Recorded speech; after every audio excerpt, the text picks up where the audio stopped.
Hello and welcome to AI4. Our next session will be led by Sierra Fontana and CARISSA MERRILL. They are both BUI designers at US Bank. Please join me in welcoming CARISSA and Sierra to the virtual stage.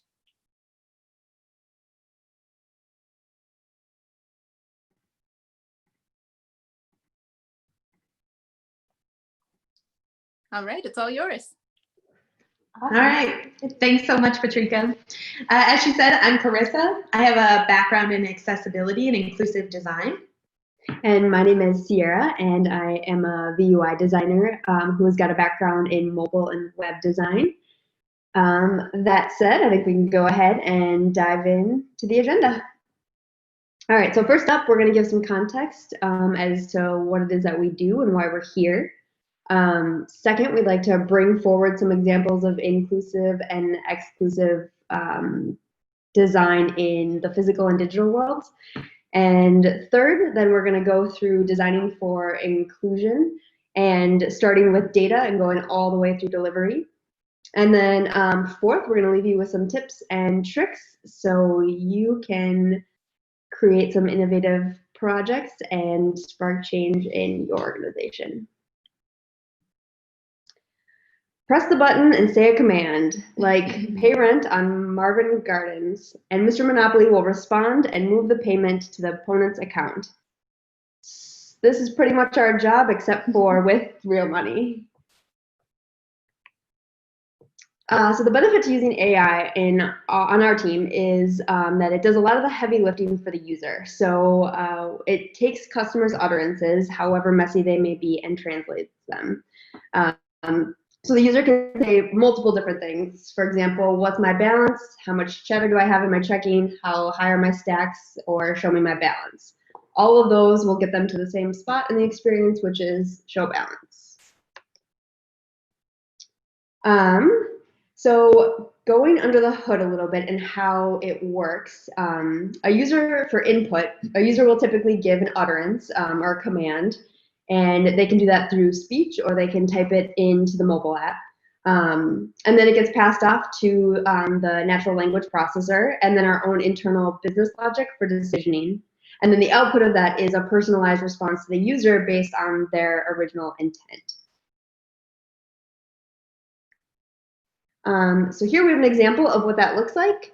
So the user says, how much did I spend last month? The virtual assistant would say you spent $1,301.82 from one account from June 1st through July 30th. All right. So moving on, we're going to start with framing up what is accessibility, or A11Y. So you'll notice that my fabulous colleague Sierra has included this image. It's of the very well-known Inigo Montoya from The Princess Bride, and kind of a play on, it's a meme on like one of the common phrases that he said from that movie.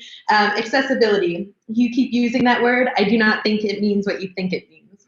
So essentially this is very applicable, just in saying that when we're talking about accessibility, or A11Y, just to call out, it is A11Y because there's 11 letters between A and Y. We're talking about, in this context, especially in this conference, digital accessibility. So there's a lot of, of course, there's ADA regulations, Section 508, et cetera. We're talking about accessibility in terms of design practice, building accessibility design considerations to be usable and operable in any interface for users of diverse needs. So when we include that, so we're thinking of people that have motor disabilities, so someone that, for instance, has like limited functions of their limbs, or like MS or Parkinson's or things of that nature, or perhaps like a speech difficulty. There's also, visual considerations such as low vision or blind users. We also talk about auditory, so hard of hearing or deaf, and then of course cognitive considerations, which could be anything from an impairment to like ADD, anxiety, dyslexia, things of that nature. So essentially just using that as kind of like a scheme to evaluate if things are perceivable, operable, understandable, and robust for all different types of users, and making that accessible. Oops.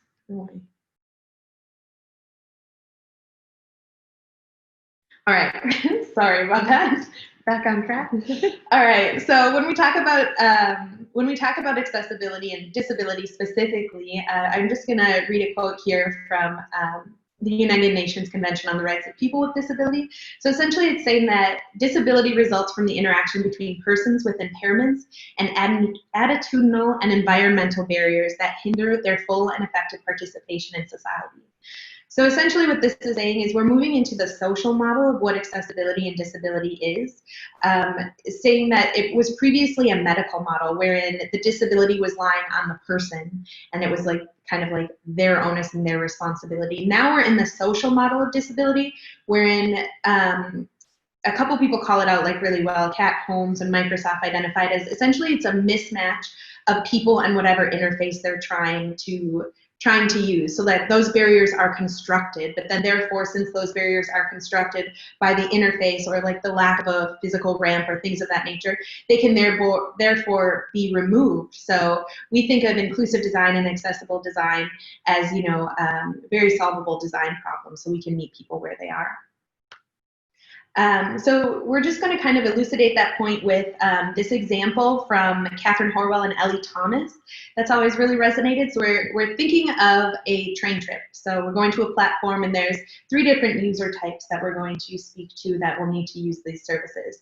So someone that is perhaps in a wheelchair that has a visible disability, someone that has like a cognitive consideration, so an invisible disability, so something like agoraphobia or perhaps anxiety, and then societal consideration, so a woman. So for the first instance, we're looking at the visible disability.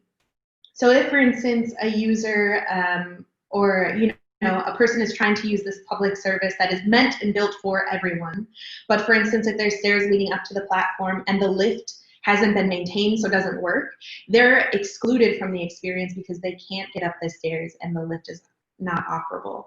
So they would have to find another method of transportation or abandon their trip in entirety. The second person that we're going to consider is, again, someone with an invisible consideration, so something like anxiety or agoraphobia or something of that nature. So imagine they go to the train platform and it's really busy, so there's lots of noises, sights, smells. It can be incredibly overwhelming for anyone, and for them especially, it's particularly exhausting, and to the point that like they may either abandon their trip in entirety or try to find another method of transportation just because of the overwhelming the sensory overload. Then the third person is a woman. So imagine she's going to take the train and she's going to, goes to a platform and it's really poorly lit. It's very dark and there's no one around. Like she could feel unsafe. And again, look for an alternate method of transportation. So essentially, like what we're talking about there is just we really want to be agnostic in the fact that like when we talk about inclusive design, it goes beyond accessibility. So that's kind of how we started bridging in those examples of societal considerations and really identify those moments of exclusion. So when we're excluding people, we could potentially be talking about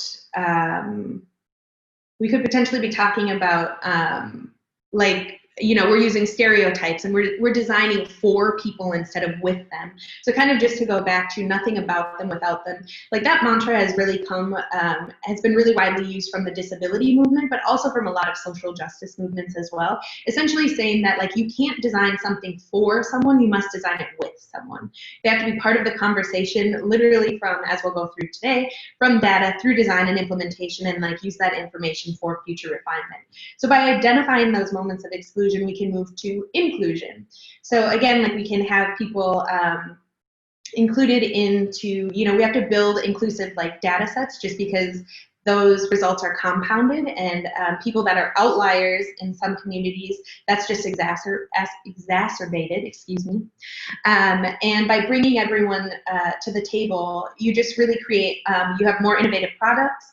There's been so many different types of like when we design for one and extend to many, that's essentially like how we drive innovation as well as it's just good business. So some examples of where we've driven that innovation by designing for outliers is, for instance, like a typewriter was made for someone who was blind so that she could write her own correspondence, or automatic doors, or curb cuts, or texting, speech technology, like all of these things, and Sierra will go into it a bit more, but like these are all like really great examples of like when we design for more inclusive experiences, like yes, they satisfy that one use case, but it's also really beneficial for everyone involved.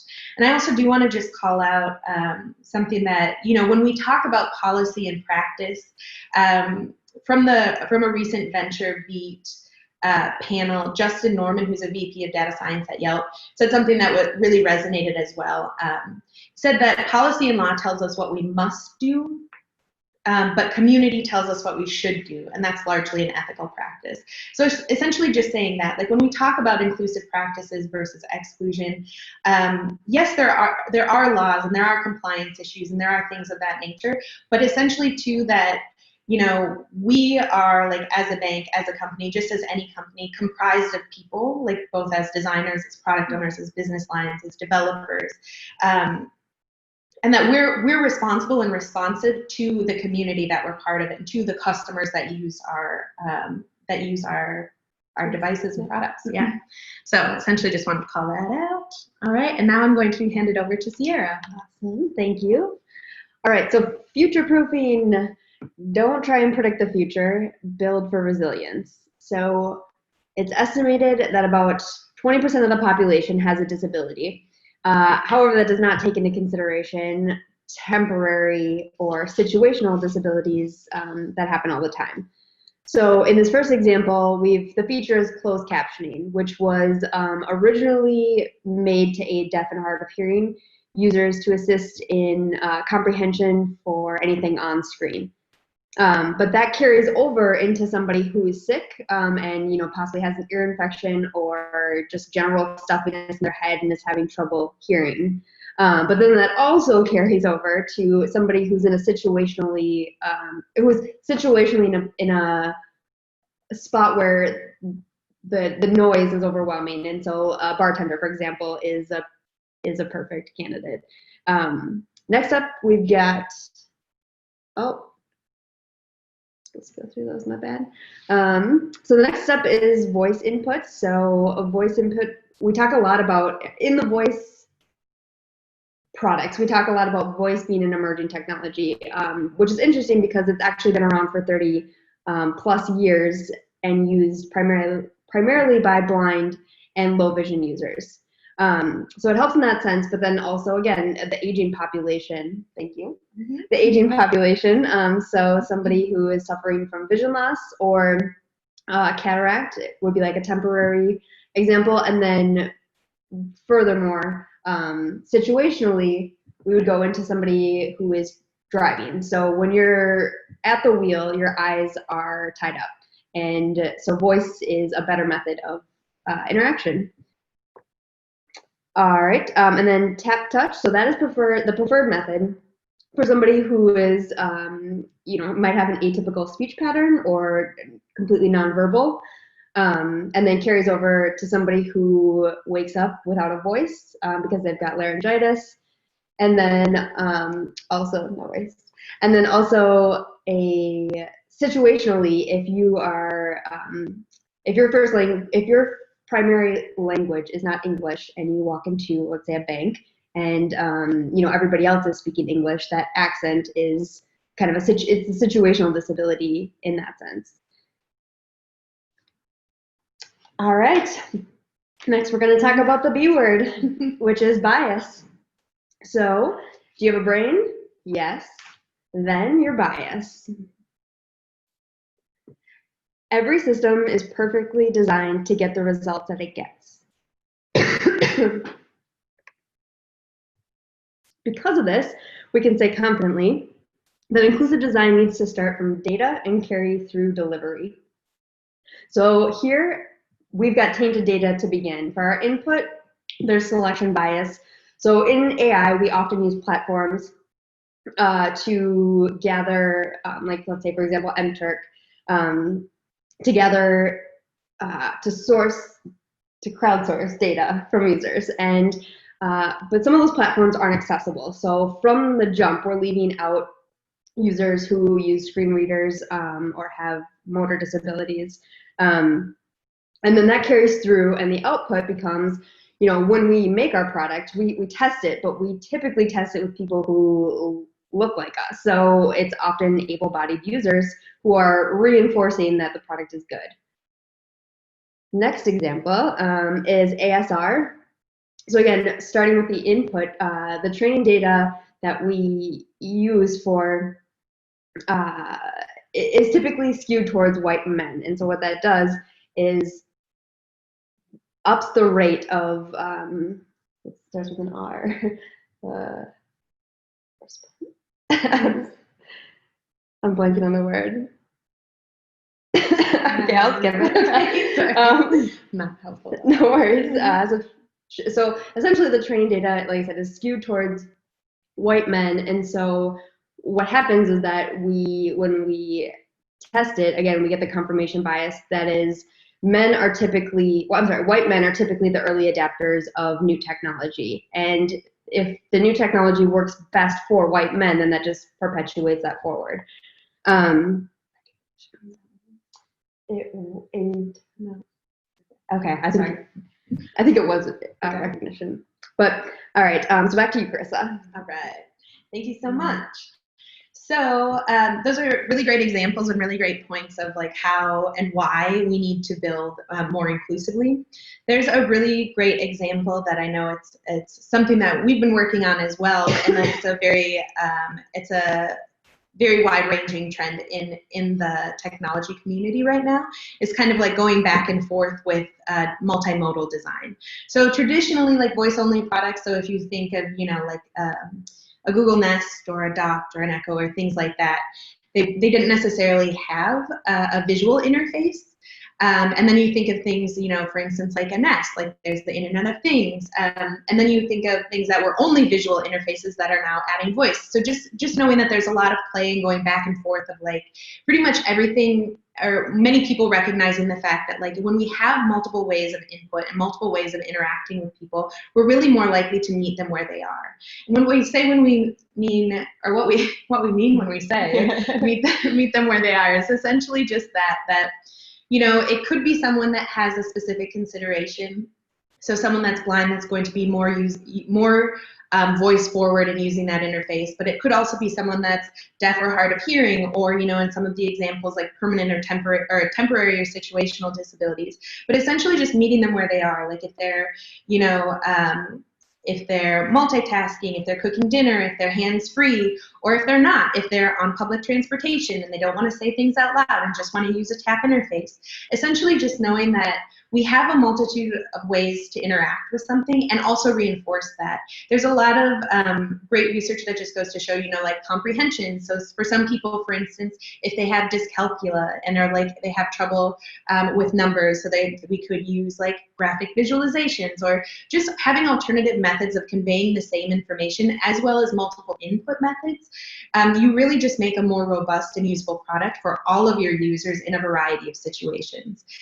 Similarly, it's really important, and like we kind of take more of like an ecosystem approach. So for instance, just being really mindful of what people's patterns are for their specific use case. Like we have a very diverse group of users that use a variety of our products in a variety of different ways. For instance, if they're at home in like the safety and comfort of their own home and they're using a voice forward product. Conversely, if they're driving in a car and going hands-free, or if they're just, scanning and cruising on their mobile device or their desktop. So we think of this like all of these are different touch points, and they create a holistic ecosystem that we really want to be mindful and cognizant of, like when we hand off gracefully and really leverage each of those surfaces and each of those platforms to make a really robust, a really generous, a really adaptive and flexible experience for all of our users, however they come to us. All right, so now we're going to wrap up, and again, just to reinforce, nothing about them without them. So it's kind of our three main takeaways are what can you do, to kind of bring this practice into your own work. The first one is identify and solve for exclusion. So now we know that inclusive design is about looking for those mismatches of experience based on a variety of factors, whether it's talking about accessibility or cultural or socioeconomic or anything that makes people people. If anyone is excluded, how do we identify that and how do we use that to solve for that one person and extend it out to a wider group? The second thing is just building that diversity into data research and teams. Like Sierra went into, it's really important to have that diversity represented in the data, because that's kind of like the baseline of where we go from, and also like how you establish like what your success rate, and that's a great way of identifying who's being excluded. And then for research, we really want to bring whatever different groups that we're designing for, they should have a voice and a seat at the table, and we should all be working on this concurrently together. Additionally, having diversity in teams has proven not only to have more innovative products, but diverse teams are also more likely to check their own personal biases, just because they know that it's not a homogenous group, and they expect that the people they're working with have different and diverse backgrounds, and so they bring that into the design process. And then additionally to just being really responsive to that feedback once your product is out in the wild, just knowing that it's never done, like it's always a work in progress, and just to keep iterating on that. And finally, meeting people where they are. So just knowing that we're here to provide a product and a service to our customers. However they want to engage, however they want to interact, whatever modality or input or platform, it's our job to meet their needs and be flexible and provide robust, pleasant, frictionless experiences that are top-notch. Yeah, I think that's it. All right. And then just to finish up, some resources, some people to follow. Timnit Gabriel, I'm sure I said the last name wrong, I'm sorry. She was super amazing, just watched her in VentureBeat. And so she's from Google and has established Black in AI. Noelle Silver, who's super amazing and we've long been fangirls of Noelle. From HackerU, she's also part of Women in AI and the AI Leadership Union. Or Institute, I'm sorry, I got ahead of myself. And then there's also something called the Algorithmic Justice League, who, if you'll notice below, at Jovial Joy, Joy is one of the founders of that, where they essentially talk about like ethical AI and how and what you can do to be mindful of best practices. There's also the AI Now Institute, which again does a similar thing, talking about social justice in technology. We're also part of Women in Voice, so there's an international chapter as well as our local Twin Cities chapter, so shout out to the Twin Cities. And then I mentioned a couple times, so Kat Holmes wrote this really amazing book that I super love. It's Mismatch, How Inclusion Shapes Design. So that's one of our favorites. And then Kathy O'Neill, also a great book, Weapons of Math Destruction, again talking about how data and algorithms can have like a very big, potentially very dangerous and negative impact if it's not judiciously done. The Web Content Accessibility Guidelines, that's what's called WCAG. It's a really great reference, and accessible design is just good design and good usability, so it's a great way to kind of reference and see what products, or I'm sorry, like kind of what design parameters that can help you make a better, more robust design. And then two very fabulous accessibility advocates, Marcy Sutton and Derek Featherstone. So they both have like really great tips of how to frame, talk about accessibility, and then also how to implement accessible code. And yeah, essentially that's it. That's what we got for you. Thank you so much for the opportunity. Thank you both, Carissa and Sierra, for such an incredible presentation. It was very informative. I know I learned a lot. All right, so if you are looking for your next session, you can go ahead and check out the program page or take some time to connect with your peers to do some virtual networking.